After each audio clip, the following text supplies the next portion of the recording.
करीब 2 वर्षों तक चला इजरायल हमास के बीच का संघर्ष अब अपने निर्णायक मोड़ पर पहुंच चुका है। आधिकारिक रूप से युद्ध तो समाप्त हो गया। एक ऐसी घोषणा जो कूटनीति, सैन्य दबाव और अंतरराष्ट्रीय मध्यस्थता का परिणाम है। अमेरिकी राष्ट्रपति डोनाल्ड ट्रंप की 20 बिंदु शांति योजना इस समझौते की आधारशिला बनी, लेकिन युद्ध का अंत अपने साथ कई सवाल भी लाता है, जैसे कि क्या यह स्थायी समाधान है? क्या सभी पक्ष वास्तव में प्रतिबद्ध हैं? नमस्कार, मैं गीता आप सभी का स्वागत करती हूं आज के इस प्रोग्राम वर्ल्ड इन फोकस में।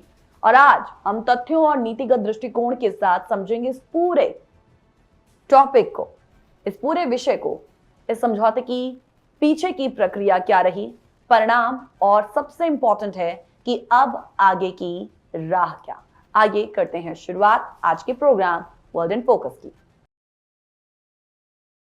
लगभग 2 वर्षों तक चले भीषण युद्ध के बाद इजरायल हमास के बीच संघर्ष आखिरकार थम गया है। ये युद्ध जिसने गजा में भारी विनाश और हजारों जानों का नुकसान किया, अब एक ऐतिहासिक शांति समझौते के जरिए समाप्त हुआ है।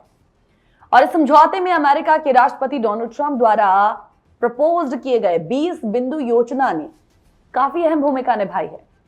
और समझौते के तहत हमास ने रविवार देर रात पहले कुछ इजरायली बंधकों को रिहा कर दिया और साथ ही समझौते के अनुसार इजरायल द्वारा लगभग 1700 फिलिस्तीनी कैदियों को छोड़ा जाएगा।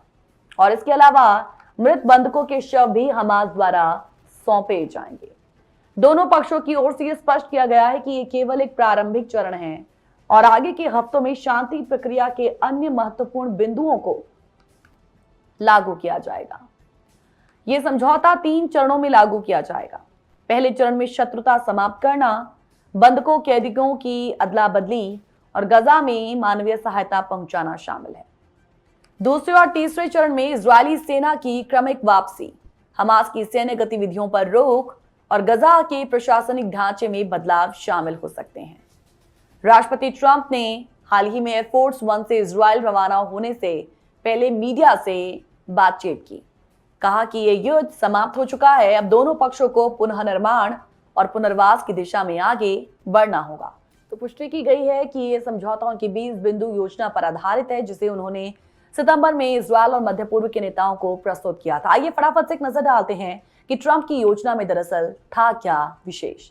देखिए, ट्रंप की योजना में मुख्य रूप से निम्नलिखित बातें थी, जैसे सभी जीवित इजरायली बंधकों की 72 घंटों में रिहाई, चरणबद्ध तरीके से सभी मृत बंधकों के शवों की पहचान और वापसी, इजरायल द्वारा चरणबद्ध तरीके से गजा से सैन्य वापसी, फिर गजा में किसी भी प्रकार के स्थायी कब्जे या अतिक्रमण से इनकार, हमास के हथियारबंद गुटों की निरस्त्रीकरण की प्रक्रिया, गजा में मानवीय सहायता और पुनर्निर्माण कार्यों की स्वतंत्र आपूर्ति, गजा प्रशासन के लिए एक अंतर्राष्ट्रीय निगरानी ढांचे की स्थापना, इजरायल और फिलिस्तीनी प्राधिकरण के बीच भविष्य की राजनीतिक वार्ताओं का प्रारंभ।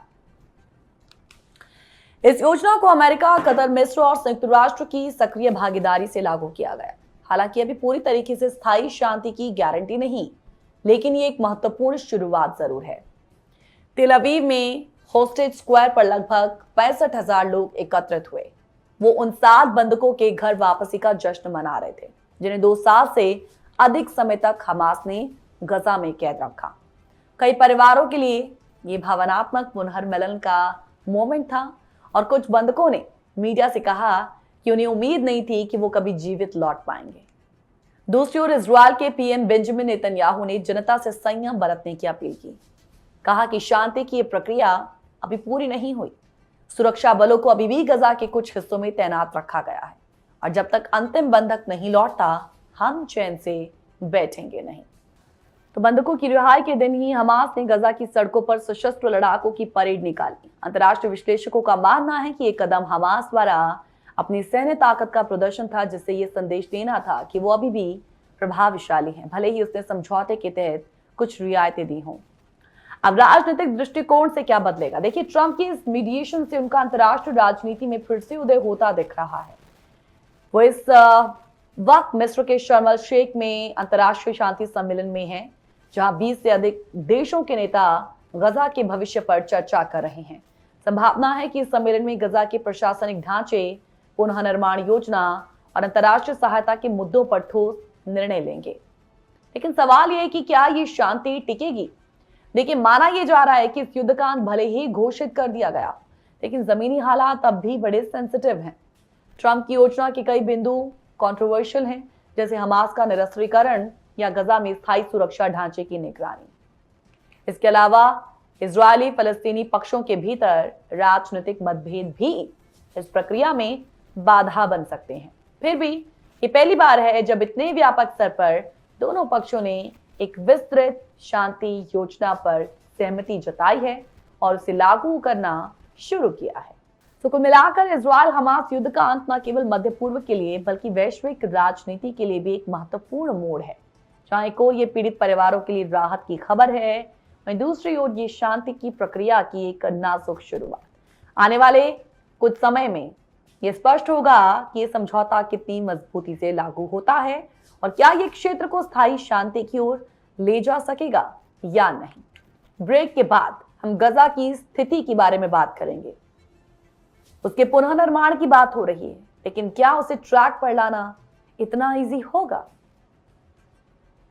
आज की सूरत हाल क्या है और वो क्या कहते हैं, आगे की राह क्या दिखाते हैं, इन सब पर होगी बात। वर्ल्ड इन फोकस में जुड़े रहें हमारे साथ। एक छोटे से ब्रेक के बाद लौटेंगे। करीब 2 सालों तक चले इजरायल हमास युद्ध की समाप्ति के बाद अब गजा में रहने वाले 20 लाख से अधिक लोगों के लिए राहत की एक नई उम्मीद जगी है। संघर्ष विराम समझौते के तहत मानवीय सहायता की आपूर्ति तेज करने की कोशिशें तेज हो गई हैं। वर्षों की लड़ाई और लगातार हवाई और जमीनी हमलों ने गजा को न केवल बर्बाद कर दिया बल्कि वहां एक गहरी मानवीय आपदा भी पैदा कर दी। गजा के अधिकांश नागरिक विस्थापित हो चुके हैं। घर, अस्पताल, स्कूल, बिजली, पानी की आपूर्ति, सड़कें, सब कुछ या तो पूरी तरह तबाह हो चुका है या बुरी तरह क्षतिग्रस्त हो चुका है। खाने पीने की वस्तुओं की बेहद कमी, बड़ी संख्या में लोग इस वक्त भुखमरी की कगार पर हैं। संघर्ष विराम समझौते के बाद अब अंतर्राष्ट्रीय और स्थानीय प्रयासों से मानवीय राहत को प्राथमिकता दी जा रही है। इजरायली रक्षा मंत्री की मानवीय सहायता इकाई कोगाट यानी कि coordinator of government activities in the territories, इनके अकॉर्डिंग समझौते के अनुसार गजा में प्रतिदिन 600 ट्रकों के जरिए सहायता सामग्री पहुंचाने की योजना बनाई जा रही है।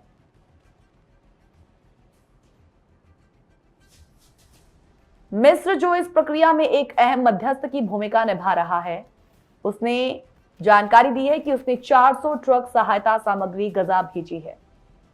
इन ट्रकों को रफा क्रॉसिंग के जरिए गजा में प्रवेश कराना प्रस्तावित है, लेकिन इससे पहले इजरायली सेना केरम शालोम क्रॉसिंग पर इनकी जांच करेगी। इन ट्रकों में भोजन, दवाइयां, कंबल, टेंट और ईंधन शामिल है।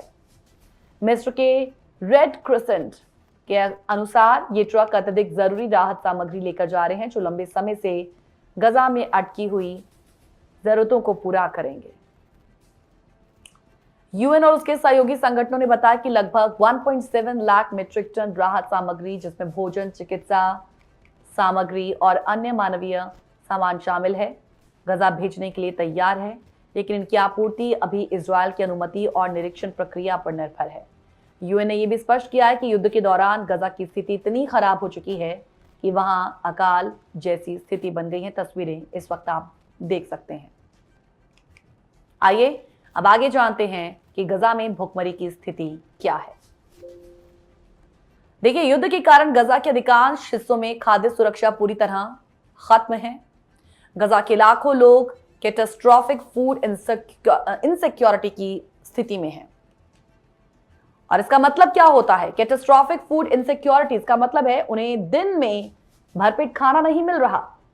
यूनिसेफ और अन्य संगठनों ने सब रिपोर्ट की है कि गजा में छोटे बच्चों में कुपोषण तेजी से बढ़ रहा है और कई मामलों में बच्चे सिवियर एक्यूट मैल न्यूट्रिशन की सिचुएशन में हैं।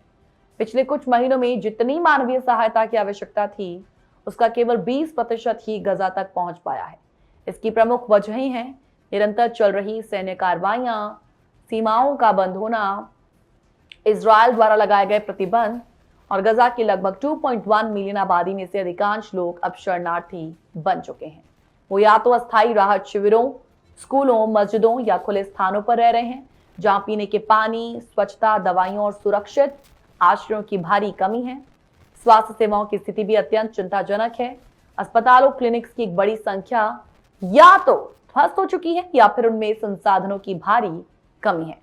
WHO और अन्य अंतर्राष्ट्रीय एजेंसियों के अनुसार गजा के अस्पतालों में ऑपरेशन थिएटर, जीवन रक्षक दवाएं, बिजली आपूर्ति लगभग ठप हो चुकी है।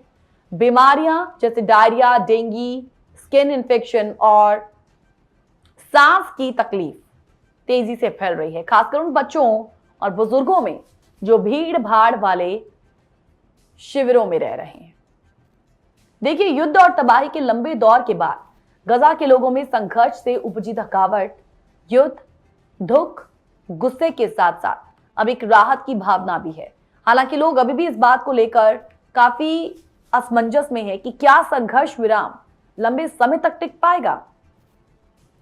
कई परिवार अपने नष्ट हो चुके घरों को देखने के लिए लौट रहे हैं, लेकिन उन्हें वहां मलबा, जले हुए ढांचे, जीवन जीने के लिए अनुकूल कुछ भी नहीं मिल रहा।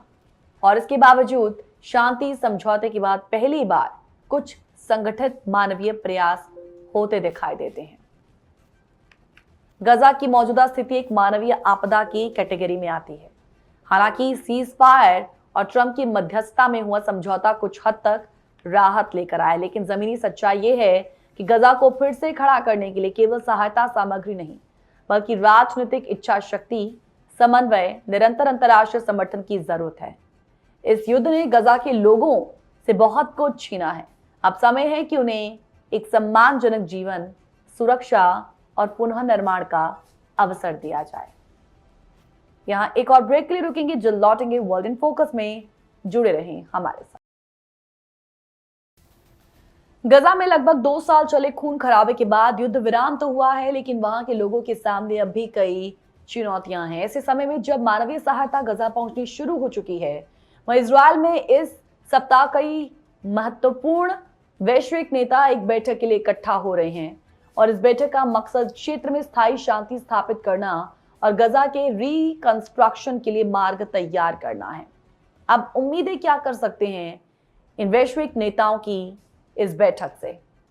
देखिए, विश्व के प्रमुख देश और क्षेत्रीय शक्तियां इस बैठक में इस वक्त भाग ले रही हैं, जिनमें यूएसए है, यूरोपियन संघ है, इजिप्ट है, कतर है, संयुक्त राष्ट्र है और कई अन्य महत्वपूर्ण देश।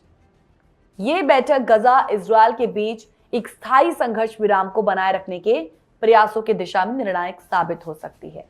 बैठक में गजा के पुनर्निर्माण, मानवीय सहायता की निरंतर आपूर्ति, सीमा सुरक्षा और दोनों पक्षों के बीच राजनीतिक संवाद को बढ़ावा देने जैसे अहम मुद्दों पर चर्चा होगी।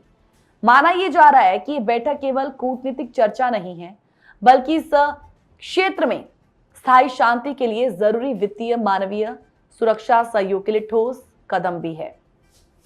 गजा की तबाही इतनी गहरी है कि उसे पुनर्निर्माण के लिए अरबों डॉलर की मदद की जरूरत है। हाल ही के युद्ध में लगभग 90% घर, सड़कों, अस्पतालों और बुनियादी ढांचे को भारी नुकसान पहुंचा है। बिजली, पानी, स्वच्छता की सेवाएं लगभग पूरी तरह ठप हो चुकी हैं। इजराइल हमास संघर्ष के चलते गजा में लगभग 20 लाख लोग विस्थापित हो चुके हैं। ऐसे में इस क्षेत्र को फिर से सुरक्षित, स्वच्छ और रहने योग्य बनाने के लिए बड़ी मात्रा में फंड और विशेषज्ञता चाहिए। मिस्र, कतर और संयुक्त राष्ट्र जैसे मध्यस्थों ने पहले ही इस क्षेत्र के पुनर्निर्माण के लिए अपनी भागीदारी की पेशकश की है, लेकिन इसके लिए राजनीतिक स्थिरता और सुरक्षा की गारंटी की जरूरत होगी। पुनर्निर्माण का काम तभी सफल होगा जब क्षेत्र में स्थिरता बनी रहे। हालांकि भी हाल ही के संघर्ष विराम ने हिंसा को कुछ समय के लिए रोका है, लेकिन क्षेत्रीय तनाव और कट्टरता की चुनौतियां अब भी बरकरार हैं। इजराइल हमास के बीच लंबे समय तक चलने वाले संघर्ष के कारण गजा में सुरक्षा की स्थिति इस वक्त भी नाजुक है। स्थानीय लोगों की सुरक्षा, सीमा नियंत्रण, टेररिज्म विरोधी प्रयासों पर भी बैठक में चर्चाएं होंगी। इस क्षेत्र में स्थिरता के लिए स्थानीय राजनीतिक, सामाजिक मुद्दों को समझना उन्हें हल करना जरूरी है। इंटरनेशनल कम्युनिटी को मिलकर ऐसी पॉलिसीज बनानी होंगी जो हिंसा को कम करे और विकास के रास्ते खोले। गजा की प्रॉब्लम केवल क्षेत्रीय नहीं है, बल्कि ग्लोबल लेवल की भी चुनौती बन चुकी है। वर्ल्ड कम्युनिटी पर यह जिम्मेदारी है कि वो न केवल तत्काल सहायता प्रदान करे, बल्कि दीर्घकालीन विकास और शांति की दिशा में भी काम करे। यूएन और कई मानवाधिकार संगठन बार बार इस बात पर जोर दे रहे हैं कि गजा के लोगों को सुरक्षित जीवन के अधिकार के साथ साथ विकास के अवसर मिले। युद्ध के बाद केवल राहत कार्य नहीं, बल्कि एजुकेशन, हेल्थ, जो कि सबसे जरूरी है, और आर्थिक पुनर्निर्माण की भी जरूरत है। अंतर्राष्ट्रीय दानदाताओं की बैठकें और वित्तीय सहायता कार्यक्रम इस दिशा में सबसे महत्वपूर्ण भूमिका निभा सकते हैं, लेकिन इसके लिए राजनीतिक इच्छा शक्ति जरूरी है। देखिए, गजा की जनता लंबे संघर्ष के बाद एक बार फिर आशा की किरण देख रही है। स्थानीय निवासी मानवीय सहायता के बढ़ने से उत्साहित हैं, लेकिन वो ये भी जानते हैं कि पुनर्निर्माण एक लंबी प्रक्रिया है। उन्होंने बार बार कहा है कि उन्हें सिर्फ भौतिक मदद की जरूरत नहीं, बल्कि एक स्टेबल और सेफ लाइफ चाहिए। वो शांति चाहते हैं ताकि वो अपने बच्चों के लिए बेहतर भविष्य का सपना देख सकें। गजा के नागरिकों की उम्मीदें वैश्विक नेताओं के इस कदम पर टिकी हैं कि वो इस बार सिर्फ बयानबाजी ना करें, बल्कि कार्रवाई करें। ओवरऑल गजा में युद्ध विराम के बाद अब पुनः निर्माण और शांति की प्रक्रिया शुरू हो गई है।